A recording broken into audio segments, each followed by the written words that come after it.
السلام علیکم دوستو، آج کی کہانی کا نام ہے ٹھگ لٹ گیا۔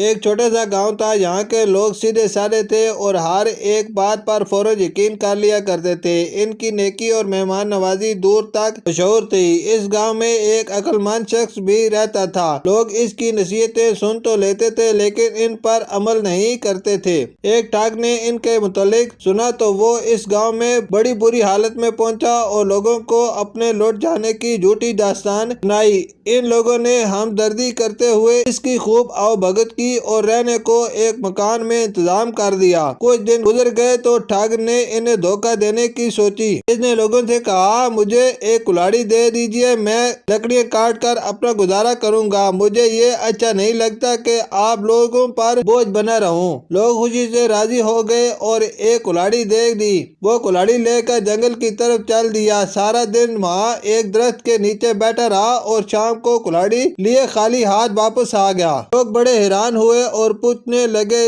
خالی ہاتھ کیوں لوٹ آئے؟ کوئی خشک درخت نہیں ملا؟ ٹھگ کہنے لگا، درخت تو کئی تھے لیکن جب میں ایک درخت کاٹنے لگا تو اس درخت نے مجھ سے کہا، مجھے نہ کاٹو، میں تمہیں بہت مال دوں گا۔ میں رضامند ہو گیا تو درخت نے مجھے یہ ترکیب بتائی کہ اگر تم میرے کھوکھلے تنے کے ساتھ کچھ رقم رکھ دیا کرو تو دوسری صبح تمہاری رقم دگنی ہو جائے گی۔ میں سارا دن وہاں بیٹھا اس پر غور کرتا رہا لیکن جب تک آزما نہ لیا جائے درخت کے سچ یا جھوٹ کے متعلق کچھ نہیں کہا جا سکتا۔ لوگ اپنی عادت کے مطابق اس پر یقین کر گئے۔ انہوں نے ان سے پوچھا، آزمایا کیوں نہیں؟ ٹھگ کہنے لگا، یہ تو آپ سب جانتے ہیں کہ میں ایک لٹا ہوا مسافر ہوں۔ بھلا میرے پاس رقم کہاں؟ آپ لوگ چونکہ میرے محسن ہیں اس لیے میں آپ کو یہ ترکیب بتا رہا ہوں تاکہ آپ کے احسانات کا بدلہ کچھ تو اتار سکوں۔ لوگوں نے اس کے خلوص کی تعریف کی اور اس ترکیب کو آزمانے کا فیصلہ کیا۔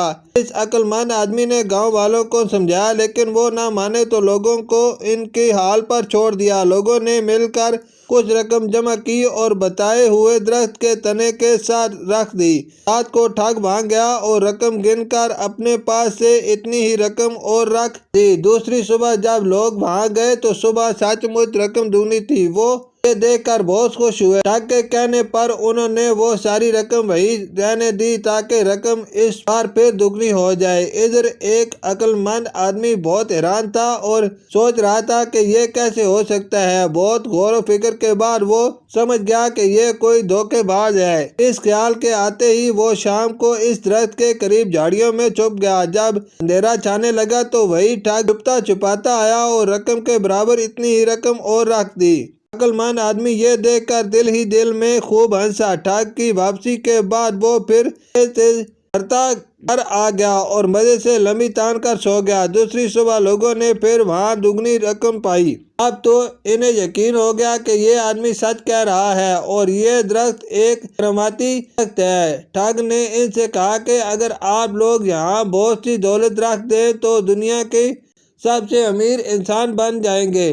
لوگ لالچ میں آ گئے اور شام تک پورے گاؤں کی دولت وہاں ڈھیر ہو گئی لیکن عقل مند شخص نے اس مرتبہ بھی اپنی رقم شامل نہ کی۔ اسے کہنے لگا کہ اللہ کا فضل ہے، مجھے اور دولت نہیں چاہیے۔ شام کے سائے ڈھلتے ہی عقل مند آدمی وہاں پہنچ گیا اور جلدی جلدی ساری رقم بوریوں میں بھر کر ایک نالے کے پاس چھپا دی اور ایک چادر میں چھوٹے چھوٹے پتھر بھر کے گٹھڑی بنائی اور اس جگہ رکھ دی۔ رات کو ٹھگ خوشی خوشی آیا۔ وہ سمجھ گیا کہ آج لوگوں نے رقم چادر میں باندھ دی ہے۔ اس نے گٹھڑی اٹھائی اور وہاں سے چل دیا۔ ادھر عقل مند شخص کو جب یہ یقین ہو گیا کہ وہ دھوکے باز نہیں آئے گا تو وہ گھر واپس لوٹ آیا۔ دوسری صبح جب لوگ خوشی خوشی وہاں پہنچے تو وہاں سے رقم غائب تھی۔ انہوں نے اپنے ساتھ پیٹ لیے۔ وہ ٹھگ کی طرح آئے لیکن وہ بھی غائب تھا۔ شام تک وہ اسے ڈھونڈتے رہے لیکن نہ ملا۔ ادھر ٹھگ 2 دن تک مسلسل چلتا رہا تاکہ گاؤں والوں کی پہنچ سے دور ہو جائے۔ کافی دور جا کر ایک جگہ رکا۔ جب اس نے گٹھڑی کھولی تو دیکھا کہ اس میں رقم کے بجائے پتھر ہیں۔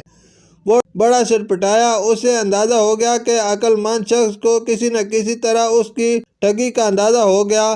اور اس نے موقع سے فائدہ اٹھا لیا، مگر اب وہ واپس جاتا تو وہ لوگ اس کی بات پر یقین کرنے کے بجائے اسے ٹھگ سمجھتے اور خوب مرمت کرتے، لہذا اس نے کھسک جانے میں ہی عافیت سمجھی۔ ادھر گاؤں میں جب لوگ کافی پریشان ہو گئے تو عقل مند آدمی نے انہیں سارا واقعہ بتایا اور ان کی رقمیں بھی واپس کر دی۔ لوگ بہت خوش ہوئے اور اس کے بعد سے وہ اس کی نہ صرف عزت کرنے لگے بلکہ ہر کام اس کے مشورے سے کرنے لگے۔ ٹھگ جو اس گاؤں کے لوگوں کو لوٹنے آیا تھا خود لٹ گیا۔ شکریہ۔